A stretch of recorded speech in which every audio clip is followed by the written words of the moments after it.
14 अगस्त योम तशक्कुर है, योम आज़ादी का दिन है, इसे योम बर्बादी ना बनाएं। इस दिन बाजे बजाकर, इस दिन सलनसन निकाल कर मुसलमानों को अजियत ना दें।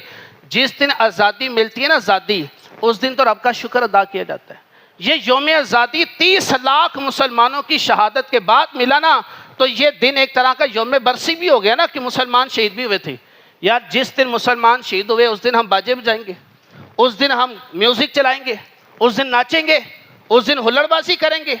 यार उस दिन तो रब का शुक्र अदा करो। या अल्लाह, तूने शुक्र है तेरा कि अगर हम आज इस वतन अजीज़ में ना होते तो शायद आज हम अंग्रेज़ों की या हिंदियों की ग़ुलामी में होते, शायद हम सही तौर पर नमाज भी अदा ना कर सकते, शायद हम खुलेआम कुर्बानी ना कर सकते। आज भी आप इंडिया में जाकर देखें, वहाँ पर सरेआम गाय की कुर्बानी नहीं कर सकते मुसलमान।